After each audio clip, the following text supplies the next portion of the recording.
Do more, do more, do more.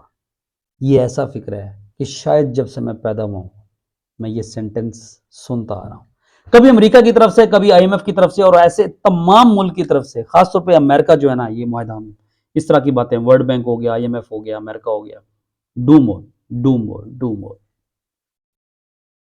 इस do more के अंदर हमारा पाकिस्तान इस टाइम दिवालिया होने के करीब है,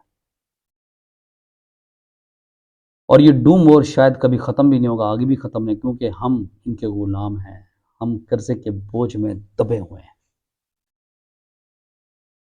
अब आईएमएफ ने पाकिस्तान से डू मोर का मुतालबा कर दिया है, और करो। ये डू मोर का मुतालबा क्या है? बेसिकली मैंने आपको पहले भी बताया था कि जब हम आईएमएफ से कर्जे लेते हैं तो आईएमएफ से कर्जा लेने के बाद आईएमएफ की सबसे पहली कोशिश होती है वो ऐसा तरीका बनाता है जिस तरीके से वो अपने पैसे जो है ना वो रिकवर कर सके, और वो पाकिस्तान को बताता है आपने क्या करना है, किस तरह करना है, इस तरह करना है, उस तरह करना है, ये करना है, वो करना है, बिजली के बिल आपके बढ़ रहे हैं, आपके गैस के चार्जेस बढ़ रहे हैं, आपकी तमाम चीजें बढ़ रही हैं, सब आईएमएफ।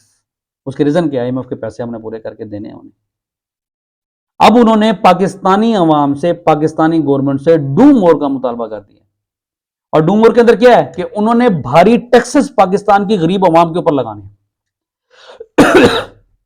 और ये भारी टैक्सेस की मद के अंदर पाकिस्तानी गरीब अवाम के ऊपर तकरीबन 18 अरब रुपए का मजीद टैक्स जो है ना वो लग जाएगा, और इसकी यकीन दहानी आईएमएफ को करा दी गई है। और ये भी सोच लें कि ये 18 अरब का टैक्स उन चीजों के ऊपर लगेगा जो कि हमारी रोजगार की ज्यादा यूज के अंदर चीजें आती हैं।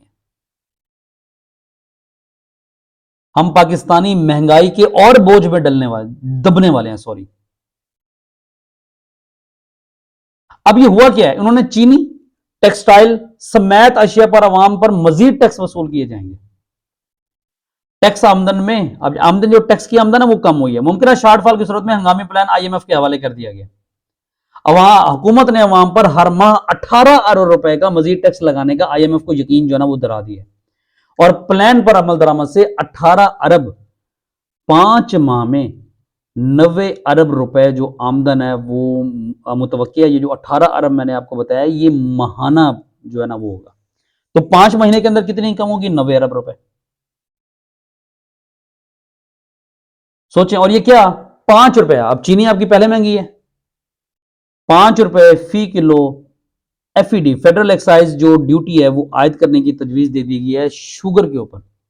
टेक्सटाइल और लेदर मसनूआत पर जीएसटी 15% से बढ़ाकर 18% कर दिया जाएगा। मशीनरी, खाम माल, सप्लाईज, जो खिदमात और ठेके हैं उन पर भी इजाफी टैक्स लगाए जाने का इम्कान है। इसका मतलब कंस्ट्रक्शन भी महंगी हो जाएगी। तो हजूर, ये हैं वो जराए जिससे पाकिस्तानी अवाम के ऊपर बोझ बढ़ता जा रहा है, और हम और गरीब से गरीब तर होते जा रहे हैं। लेकिन हमारे पॉलिटिशियंस को क्या, उनके पास तो बहुत कुछ है। अवाम है, पिस रही है, आज मर रही है तो मरने दो, हमें क्या। हम लोगों ने कौन सा इनके बारे में सोच रहे हैं? पूरी होती है, नहीं होती, खुद टेंशन लेते हैं, खुद नहीं पूरी कर पाते, मर जाते हैं, हमें क्या। इंतखाब अच्छा करना है, फैसला आपको करना है। अभी इस बोझ से निकलने में तो बड़ा वक्त लगेगा, बहुत वक्त, जितना हम लोगों का कर्जा हो चुका है ना, बहुत वक्त लगेगा।